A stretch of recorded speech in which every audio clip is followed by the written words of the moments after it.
like to say praise the Lord to everyone. We're getting ready to begin our Sunday school lesson for today. And the subject this morning is Jerusalem Falls. Now, and we have been talking about the destruction of Jerusalem for several weeks now. As a matter of fact, and we also have been talking about the prophets that were sent to the Judah, that is the southern kingdom, and giving them warning. And I said last week, and I gave a couple examples about Noah and Abraham as it relates to the cities of Sodom and Gomorrah. God will always give a warning before there is a judgment or punishment. And this lesson here this says Jerusalem falls. In other words, time has ran its course. This is we're in the final days of the fall of Jerusalem. This is what this lesson is about.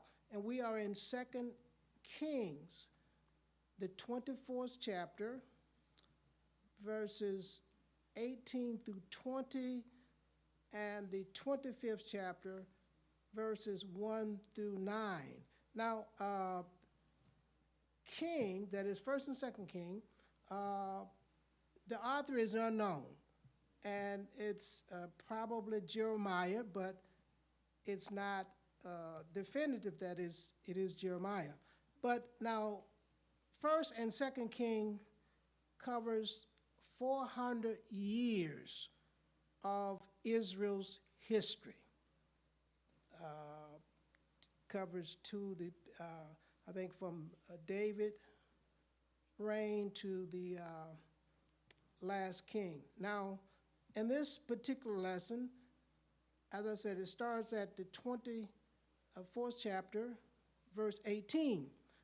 But we're going to glance at a few verses in the 24th chapter before we get to verse 18, which is where our lesson starts. And if we look at the 24th chapter of Jeremiah, let's start around the 10th verse. Okay.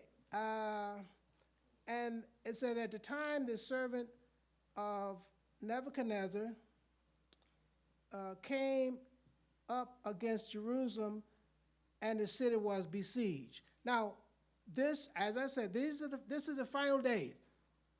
Okay, so Nebuchadnezzar, king of Babylon, came up against the city of Jerusalem and besieged it. I mean, they surrounded the city.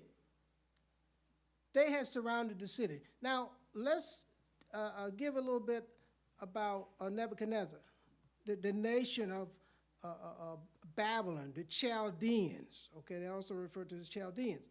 Now, God used this nation to bring judgment on his people.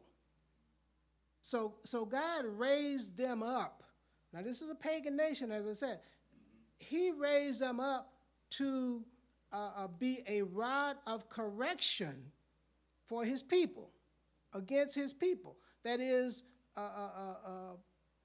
Judah. Now, the captivity was for a period of time. We're going to talk about that. We know it was 70 years. That was the period of time that God had set out for their captivity in Babylon.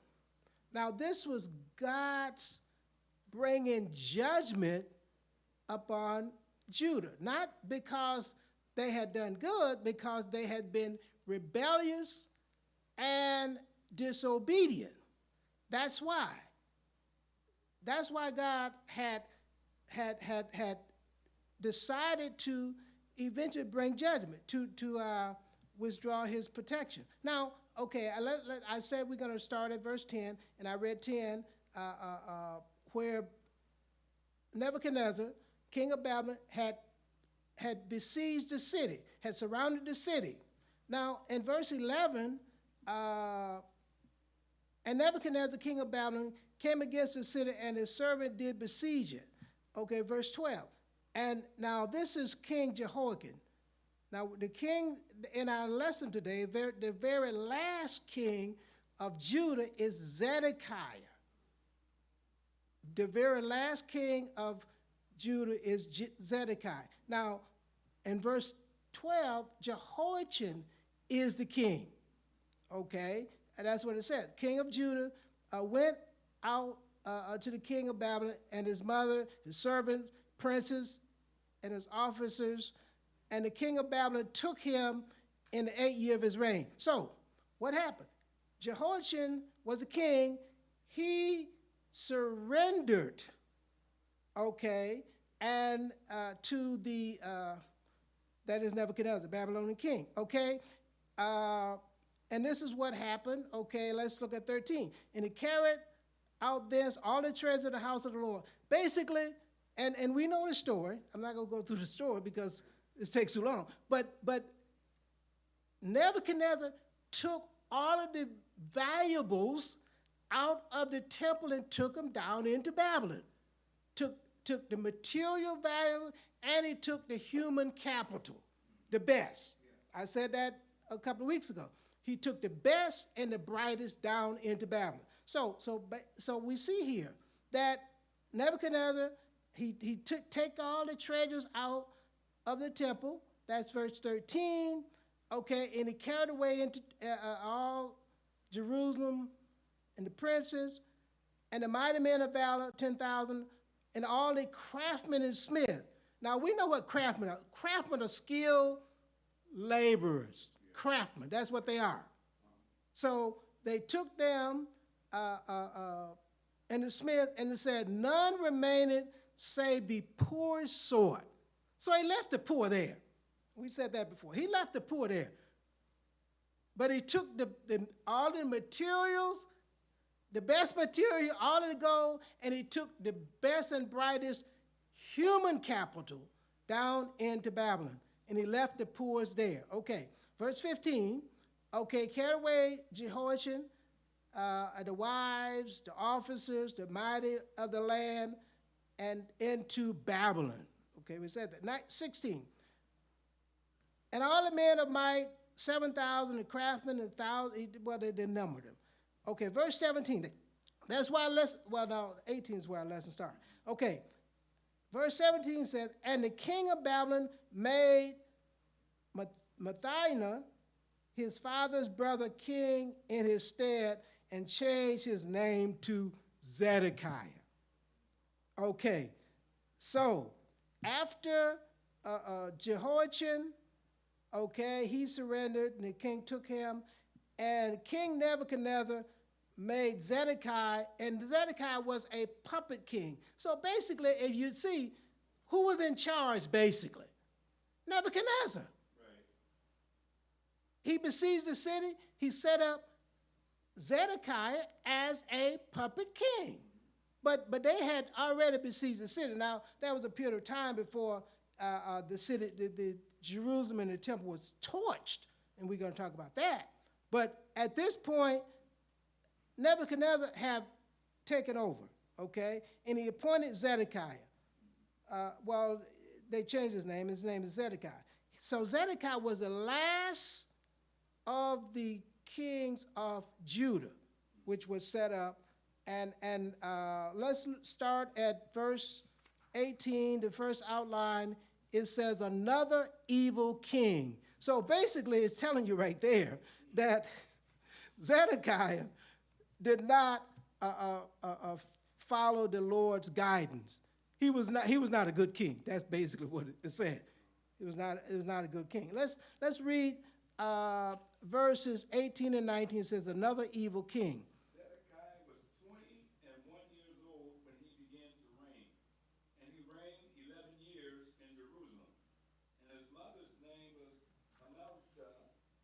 daughter of Jeremiah of Libnah.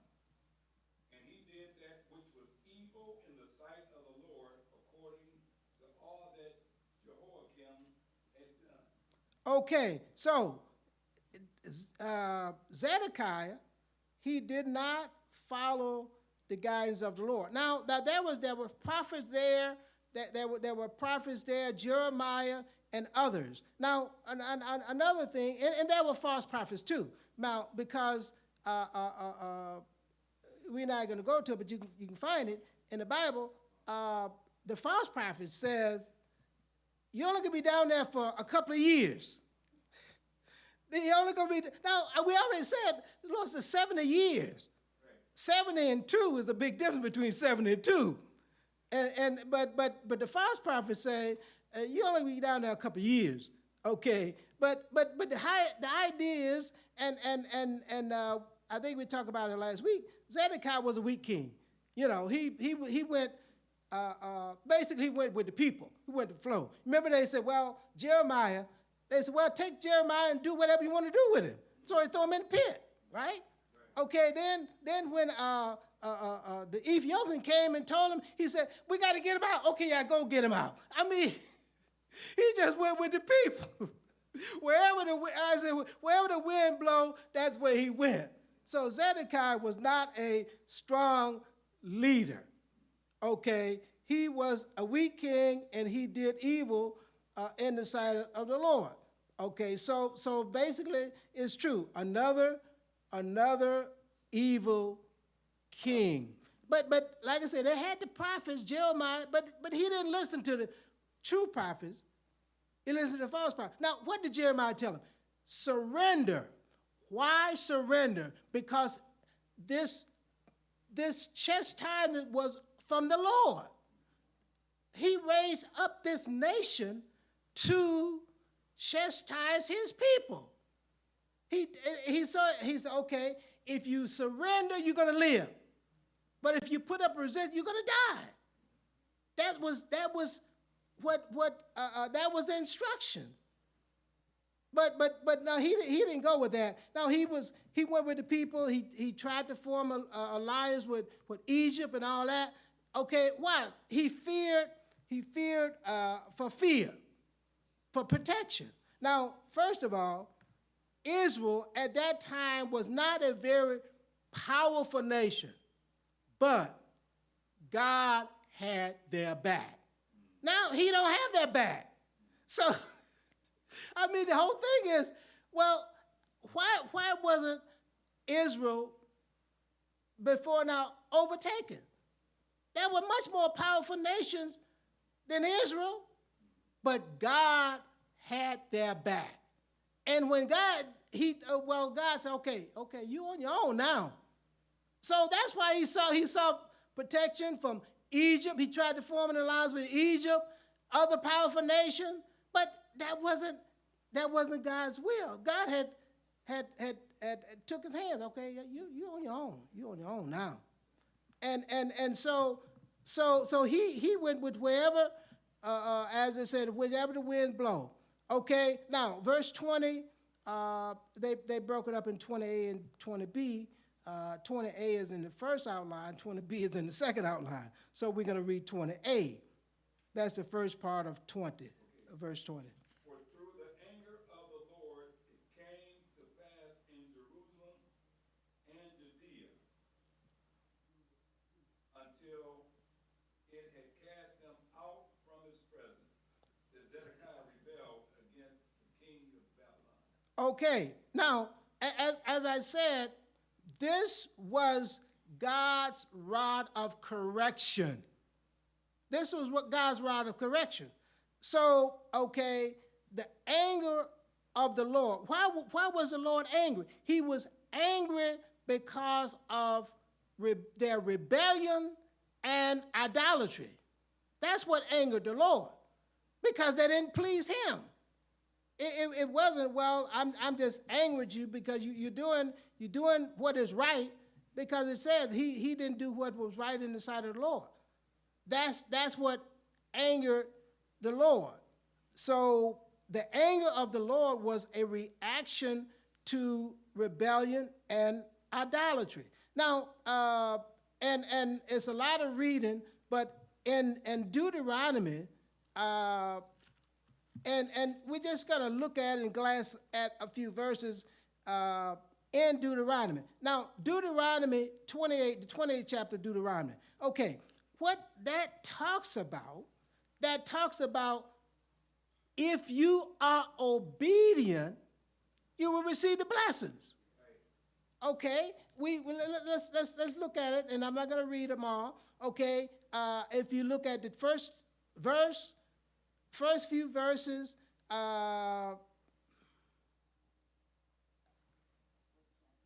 28, the 28th chapter of Deuteronomy. Basically, what we're looking at here is that the first verses all the way down to verse 15 talks about blessing. If you are obedient, I'll just look at verse 7. Okay, the Lord shall cause thine enemies to rise up against thee to be smitten before thy face. They shall come out against thee and flee before these 7 ways. So what is that talking about? He's going to protect them. If you're obedient. Okay, let's drop down all the way down to 15, verse 15 of 28. So all the way from verse 1 all the way to verse 14 is talking about if you're obedient, you're going to receive the blessings. Let's go to 15 of 28th chapter of Deuteronomy. Okay, but, now when it says but, watch out. It says, but it shall come to pass, if thou wilt not hearken unto the voice of the Lord thy God, to observe all his commandments and his statutes, I will command thee this day, and all these curses shall come upon thee and overtake thee. So why are the curses coming? Because they're obedient? No, absolutely not. Because they are rebellious and disobedient. So they brought it on themselves. And it's God's judgment on the people for their disobedience. For years. We're not talking about a few years. We talk about hundreds of years. And as there's a saying that says, the chickens finally come home to roost. Now, the chickens it's been years.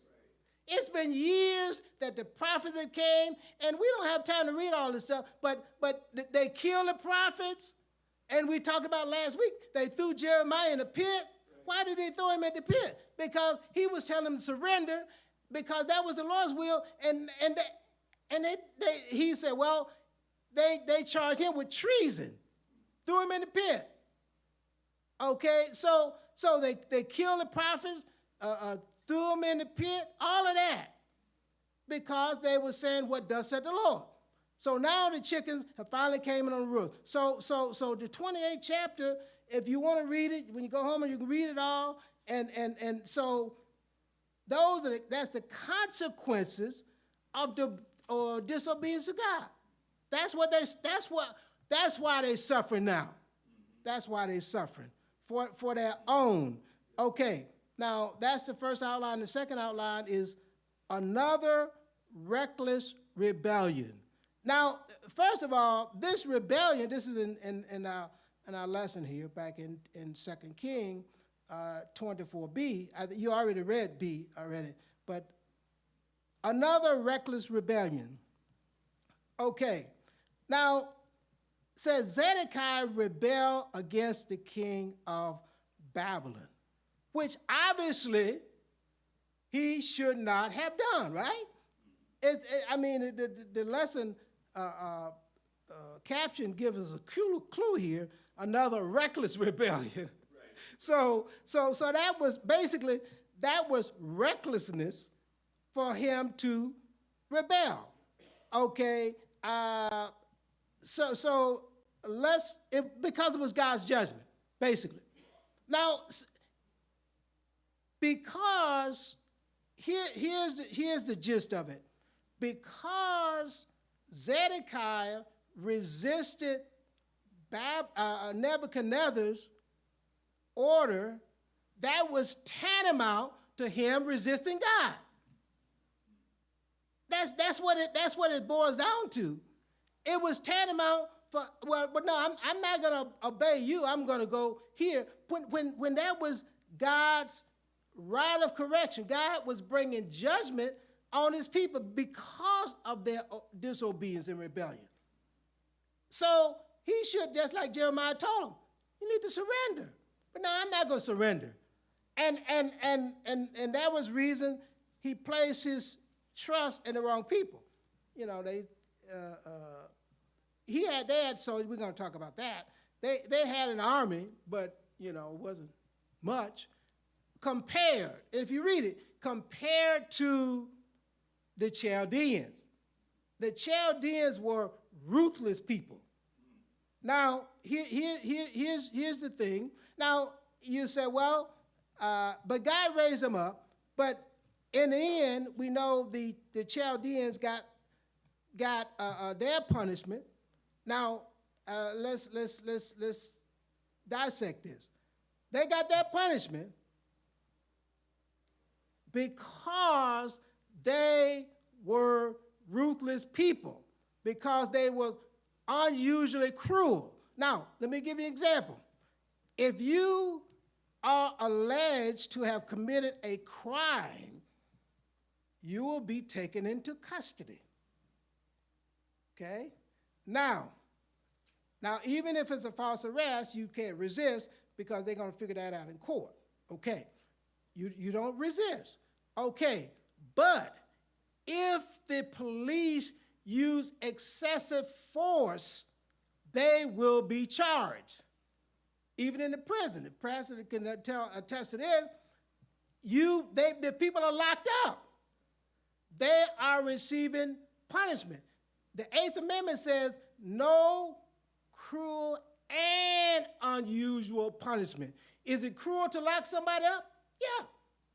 But is it unusual? No.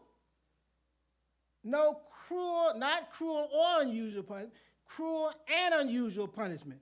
So if you can't beat the prisoners, you can keep them in custody.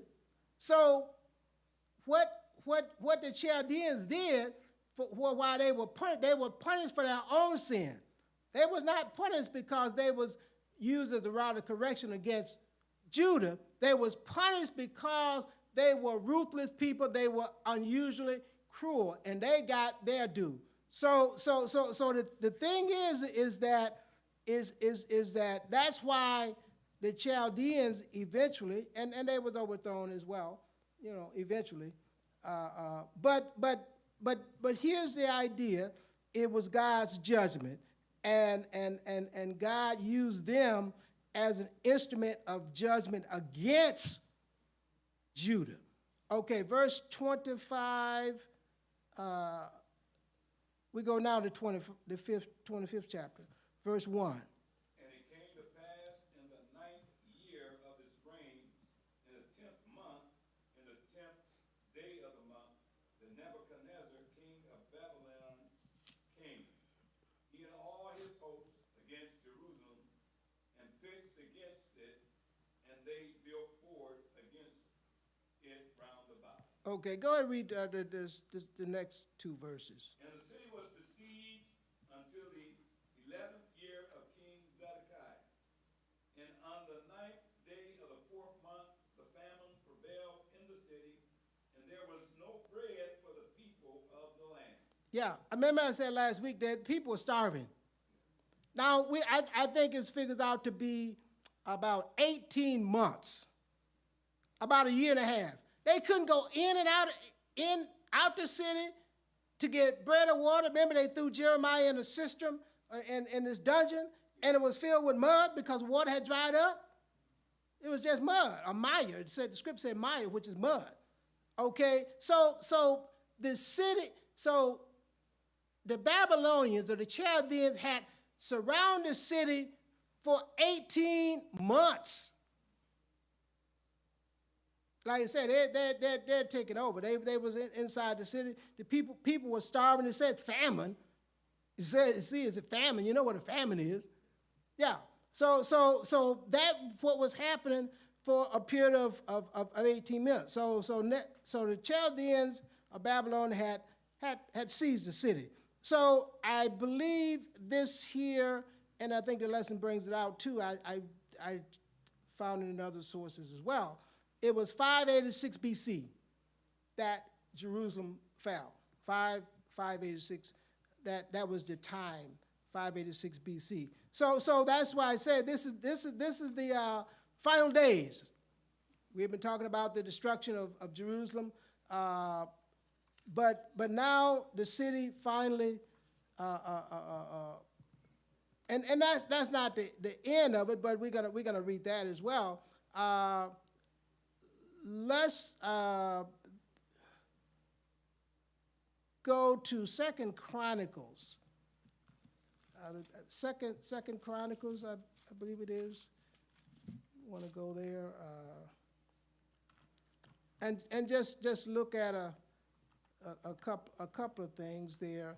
It's gonna be in Second Chronicles 2, and it's really talking about God's judgment upon the people. And there's a few verses there. I won't read them, but 36.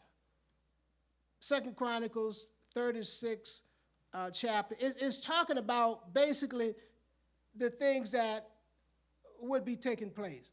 Now, Chronicles, Kings, and some of the prophets, they mirror each other.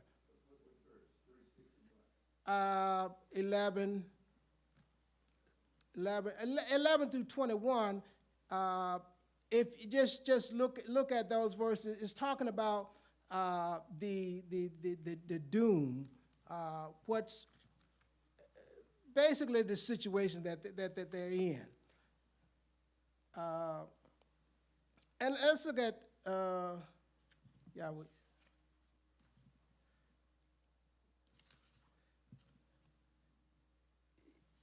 yeah. No, that's just the scope of the time. That if you want to look at that, okay. But let's just go on because it's a lot of history and all that, so we won't break that down. But let's go to verse siege aftermath. Let's go to verse 4. And the city was broken up, and all the men of war fled by night by the way of the gate between two walls, which is by the king's garden. Now the Chaldees were against the city round about, and the king went away toward the plain. Okay, now this was talking about King Zedekiah. Basically, what happened here, that obviously they was in the city, and if we look at it closely, it said, fled by night by the way of the gate between the two walls. That was a breach in the wall, basically. Basically, the king, somehow or another, escaped with a few of his men. Like I said, they had an army, but it was not anything as compared to the Chaldeans. And it talked about, verse 5, it talked about, read verse 5. And the army of the Chaldees pursued after the king and overtook him in the plains of Jericho, and all his army were scattered from him. Okay, so what happened, as I said, Zedekiah escaped out of the temple there through some breach in the wall, and some of his men. And here's the idea. Well, basically, escape for your life. But his men, if you read it closely, they flee. I mean, but he was captured. He was captured. Just, it says, in the plains of Jericho. he had, I think it's in the lesson it talked about, he probably had traveled about 15 miles or whatever. But the bottom line is this, is that it had been prophesied that Zedekiah would appear before the king. And we're going to read it here. Okay, so he tried to get away. And he got away temporarily, but he was captured because the Chaldeans were, at the time, the powerful. They in the scripture said that they was like, how do they describe them? In other words, they were fast. They were fast. In other words, they're the much more advanced army. Like I said, yeah, Judah had an army. It tells you right here, some of his men with him, but it was no match for the Chaldeans.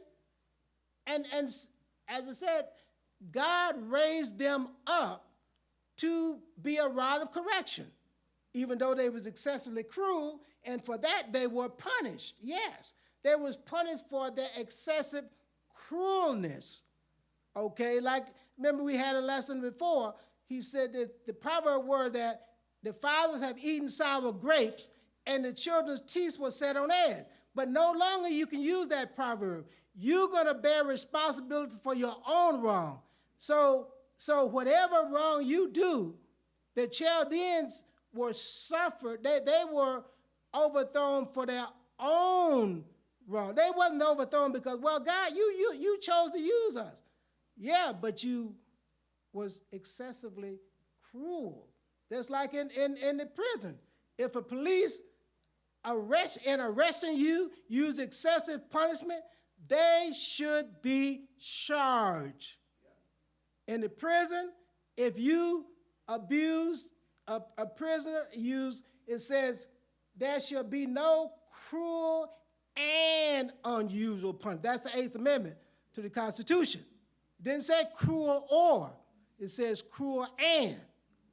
Locking a person up, I think locking a person up in a cage is cruel. But is it unusual given a certain crime? No, because it's done all the time. But to beat them every day, that would be unusual. That would be cruel and unusual. So the Chaldeans were cruel. And yeah, there was a powerful nation. So the Chaldeans pursued the king and overtook him in the plains of Jericho, and his army was scattered from him. It tells you right there that he had an army. What did they do? They fled. They fled away from him. Okay, but here's the prophecy is that Zedekiah the king would be brought before King Nebuchadnezzar. And that's the third outline. It says another harsh result. Now, okay, just read both of them, verse 6 and 7. So they took the king and brought him up to the king of Babylon to Riblah, and they gave judgment upon him. Okay, just hold it there. Okay, so they took the king, they got him. He tried to get away, but they got him. It says it right there. They took the king and they brought him up to the king of Babylon, okay, and they judged the king. They judged him. And that's basically what happened when they take you into custody. They judged the king. Now, the thing about the prophecy says that it also said you will not see Babylon. The king would not see Babylon. And I'm going to tell you why. Here, you're going to say, well, you're not going to see Babylon? Oh, he's going to go to Babylon. They're going to take him to Babylon, but he ain't going to see Babylon. He's not going to see it. Okay, verse 7, what does it say? And they slew the sons of Zedekiah before his eyes. Okay, hold it right there. There's a comma there. So the last thing he saw, he didn't see Babylon. No. He went to Babylon, but he didn't see Babylon. The prophet said he would not see Babylon.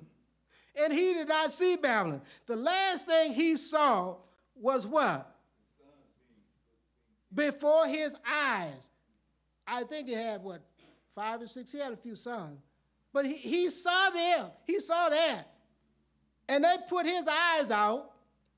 And then what is it after the comma? Go ahead. And bound him with. Oh, yeah, but read the. And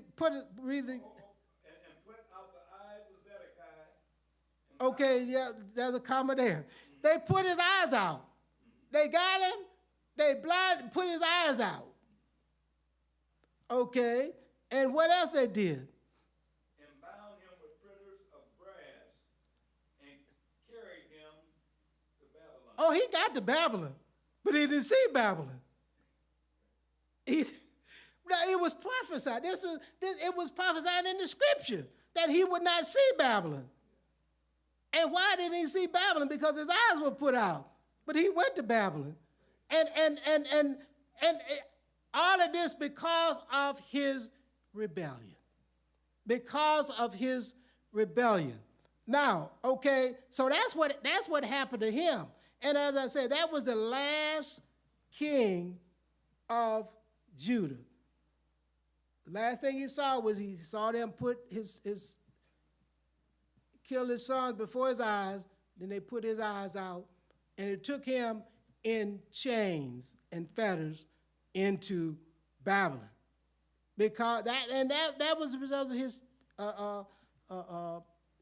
disobedience. Now we come to the point where the temple and other places are burned. Let's read 8 and 9. And in the 5th month, on the 7th day of the month, which is the 19th year of King Nebuchadnezzar, king of Babylon, came Nebuzaradan, captain of the guard, a servant of the king of Babylon, Okay. unto Jerusalem. Yeah, okay. Now when it says captain of the guard, now that's like commanding officer. You know, that's like his. Now in the army, they have what the highest ranking official in the army is a 5-star general. 5-star. I think there's only one 5-star. There's a 4-star. You know, they got 1, 2, 3, 4, and then they got a 5-star. There's one 5-star of the whole army. So I'm going to say this probably was a 5-star general. He's a captain of the guard, or most likely was a general. He was a servant of the king. He came to Jerusalem, and what did he do? Verse 9, what did he do?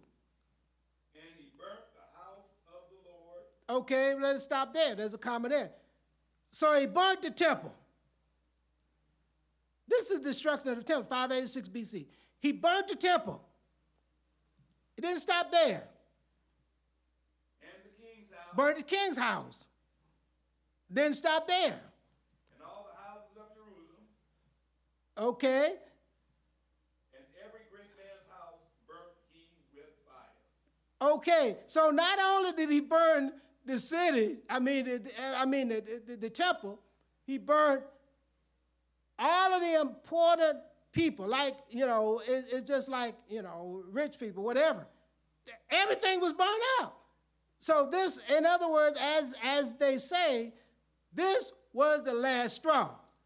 And this didn't happen, like I said, the siege lasted for, 18 months. 18 months. Somewhere I read it's about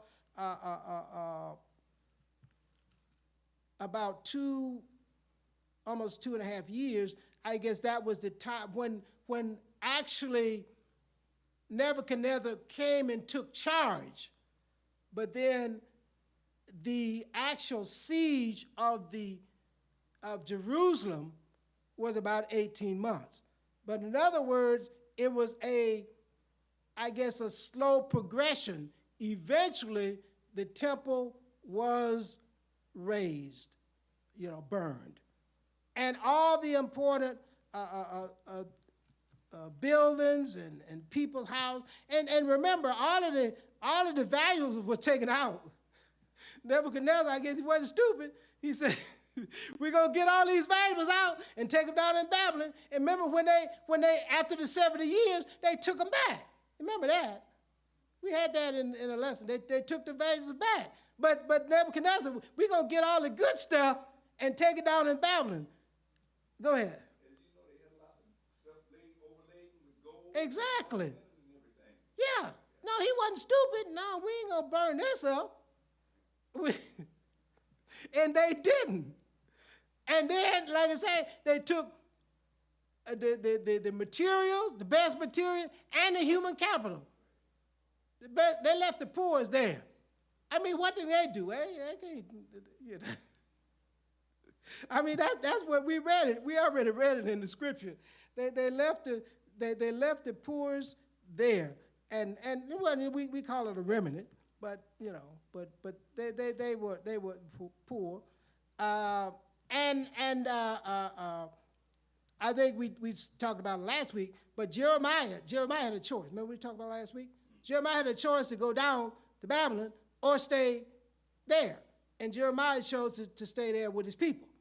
So I mean, there were some that stayed, but pretty much. But the thing about it, the other point is, as Jeremiah had a good relationship with the king. That was the thing, and that's why the king gave him that option. Now, basically, because of, and it's all because of rebellion. But Jeremiah was on the right track, because Jeremiah realized that to rebel against the king is tantamount to rebelling against God, because it's God that raised them up to be a rod of correction for Judah, for their many years of rebellion. And we looked at it in Deuteronomy, talk about if you obey me, here's the blessing. If you don't, like I said, you can go read it. Here are the curses that will come upon you. And these things came upon him because of them, because of their rebellion. And I think that's our lesson today. Go ahead. One thing I wanted to mention here, and you mentioned it before, but I think it's worth mentioning again in this lesson, is that even though they were brought under judgment, God was not finished with them. Right. He also promised to restore Right. But he had to chastise them for their disobedience Right. for all these years. Right. But he would eventually Yeah. bring restoration. Right. Yeah, he would have. That's what I said. It was 70 years, and they were exactly 70 years, and they brought them back under. At that time, Babylon had been overthrown. It was I think what the Medes and Persians. Darius was the king, and that was prophesied too. That he would. It was a pagan king, that he would order. Give them permission to go back. And they took, like I said, they took the stuff back. He said, well, take all this stuff back. And they took it back to the temple. And the temple was restored. Now, this is the second temple. The first temple, original temple, was burned down. The second temple. And when the second temple was built, the people that hadn't seen the first temple, they said, oh, this is nice.